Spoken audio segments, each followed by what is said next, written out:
ഇപ്പോൾ തിരുവനന്തപുരം നഗരസഭ ഇപ്പോൾ കുടിവെള്ള പ്രശ്നം പലവിധ പ്രശ്നങ്ങൾ കാരണം കലുഷിതമായിരിക്കുന്ന ഒരു സാഹചര്യത്തിലാണ്. അപ്പോൾ ഞാൻ 2015 കാലഘട്ടത്തിൽ മേയറായ ആളാണ്. അപ്പോൾ ഞങ്ങൾ മേയറായി ചുമതലയേൽക്കുന്ന സമയത്ത് ഞങ്ങളുടെ ഭരണസമിതി നേരിട്ട ആദ്യ പ്രതിസന്ധി ഡെങ്കു ഫീവർ വ്യാപകമായി എന്നുള്ളതാണ്. അപ്പോൾ അന്ന് 2000-ലധികം കേസുകൾ റിപ്പോർട്ട് ചെയ്ത സാഹചര്യത്തിൽ നഗരസഭ എന്ന നിലയ്ക്ക് ആരോഗ്യവകുപ്പിനെയും മറ്റുദ്യോഗസ്ഥന്മാരെയും എല്ലാം ഏകോപിപ്പിച്ചുകൊണ്ട് വലിയ പ്രവർത്തനം നടത്തി നിയന്ത്രണ വിധേയമാക്കുകയും ഏതാണ്ട് ഒരു മാസം കൊണ്ട് തന്നെ ആ 2000-ന് മുകളിൽ പോയ കേസുകൾ 500-ന് താഴേക്ക് എത്തിക്കുകയും ചെയ്തു. ഞാനിത് ആദ്യം പരാമർശിക്കാനുള്ളൊരു കാര്യം, ഇന്നിപ്പോൾ നിലവിലെ നഗരസഭാ ഭരണസമിതി അവരുടെ ഭാഗത്തുനിന്നുണ്ടായിട്ടുള്ള എല്ലാ വീഴ്ചകളും മുൻ ഭരണസമിതികളുടെ തോളിലേക്ക് കെട്ടിവെക്കാൻ വേണ്ടി വലിയ പരിശ്രമം നടത്തിക്കൊണ്ടിരിക്കുകയാണ്. നമുക്കറിയാം, ആറ്റുകാൽ പൊങ്കാല ശുചീകരണം അത് ശ്രീ ജയംബാബു അദ്ദേഹം തിരുവനന്തപുരത്തിൻ്റെ മേയറായിരിക്കുമ്പോഴാണ് വളരെ സിസ്റ്റമാറ്റിക് ആയിട്ട് പൊങ്കാല നിവേദ്യം കഴിഞ്ഞ് മണിക്കൂറുകൾ കൊണ്ട് നഗരം ക്ലീനാക്കുന്ന ഒരു സ്കീം ആരംഭിച്ചത്. തുടർന്ന് മേയർമാരായ ഞങ്ങളെല്ലാം അതേ പാത പിന്തുടർന്നുകൊണ്ട് നഗരം ശുചീകരിക്കുന്നതിനാവശ്യമായിട്ടുള്ള എല്ലാ പരിശ്രമങ്ങളും നടത്തുമായിരുന്നു. ഒരു വിധ പരാതികൾക്കും ഇടം കൊടുക്കില്ല.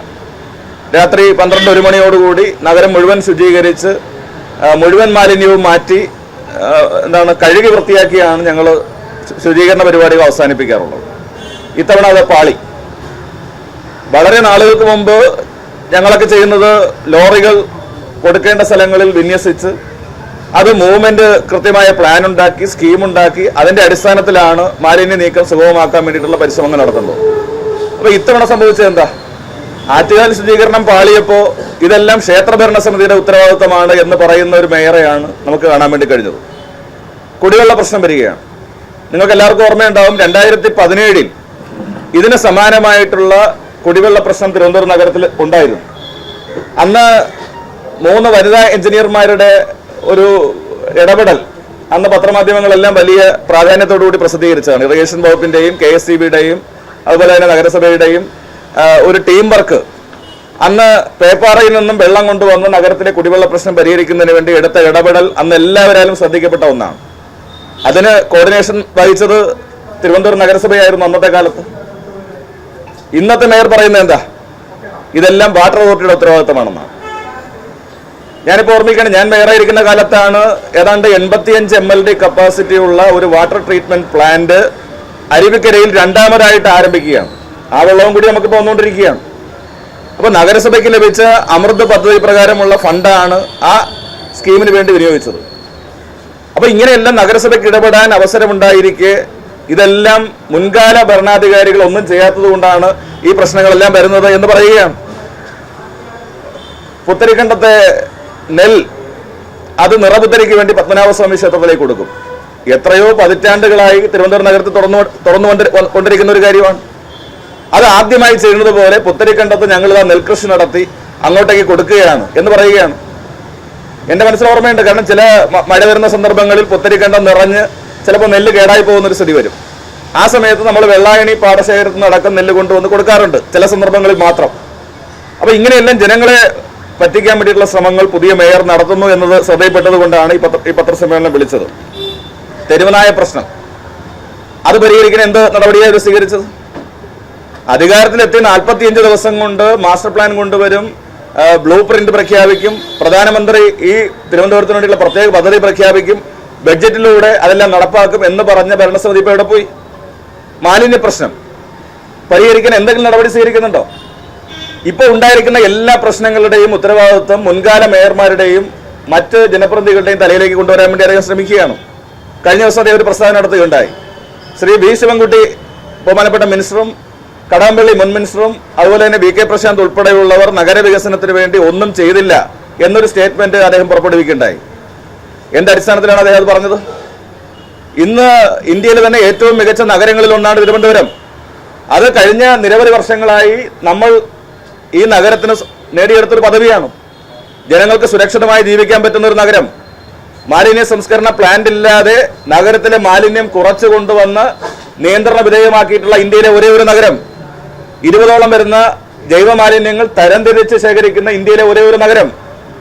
ഇത് ഞങ്ങൾ അവകാശപ്പെടുന്നതല്ല. കേന്ദ്ര സർക്കാരിന്റെ അടക്കം നിരവധി അവാർഡുകൾ ഈ നഗരസഭയ്ക്ക് ലഭിച്ചിട്ടുണ്ട്. അതിനെ നിഷേധിക്കാൻ ശ്രീ വി വി രാജേഷിന് കഴിയോ? തിരുവനന്തപുരം നഗരസഭാ ഭരണസമിതിക്ക് കഴിയോ? ഇവിടെ സംഭവിക്കുന്നത് എന്താ?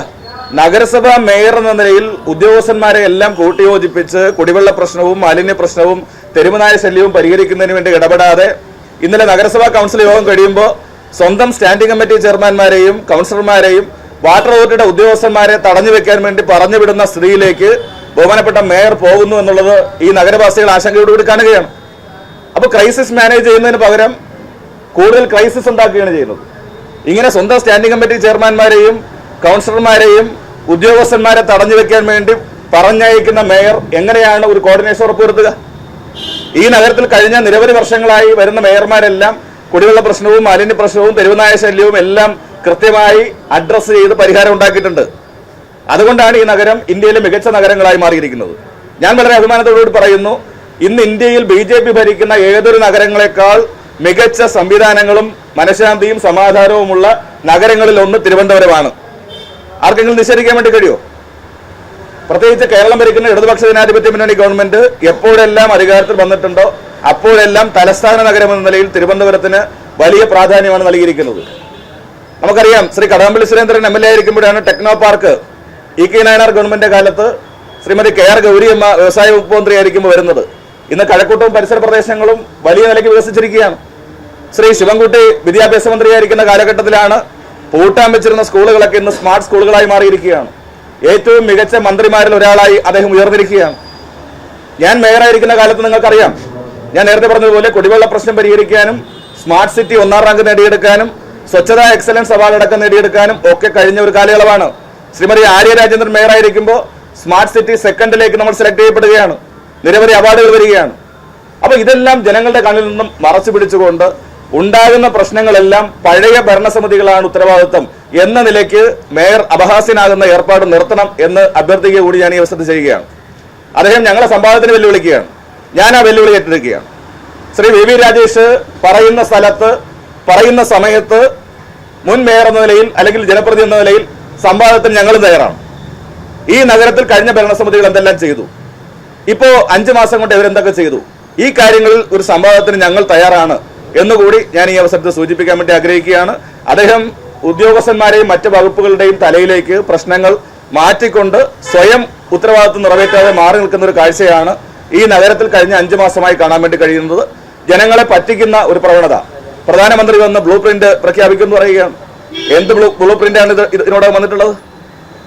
സാധാരണ എല്ലാ പൗരന്മാർക്കും അറിയാം, ഒരു നഗരസഭയ്ക്ക് നേരിട്ട് സഹായം കൊടുക്കാൻ കേന്ദ്ര സർക്കാരിന് കഴിയില്ല. കാരണം ഇതൊരു ഫെഡറൽ സംവിധാനമാണ്. ആ ഫെഡറൽ സംവിധാനത്തിൽ സ്റ്റേറ്റ് ഗവൺമെന്റ് മുഖാന്തരമാണ് സഹായം നഗരസഭകൾക്ക് കൊടുക്കാൻ വേണ്ടി കഴിയുക. എന്ന് പറഞ്ഞു കഴിഞ്ഞാൽ എല്ലാ കേന്ദ്രാവിഷ്കൃത പദ്ധതികൾക്കും 50% അതിൽ താഴെയോ സംസ്ഥാന സർക്കാരിന്റെ ഷെയർ കൂടി ഉണ്ട്. ഇത് മനസ്സിലാക്കാതെയാണ് പലപ്പോഴും മേയർ എന്ന നിലയിൽ ശ്രീ വി വി രാജേഷ് ഇടപെടുന്നത്, മുൻകാല ജനപ്രതിനിധികളെ അപഹസിക്കാൻ വേണ്ടി തയ്യാറാകുന്നത്. അദ്ദേഹത്തിന്റെ ഉത്തരവാദിത്വം നിറവേറ്റാൻ വേണ്ടി തയ്യാറാകണം.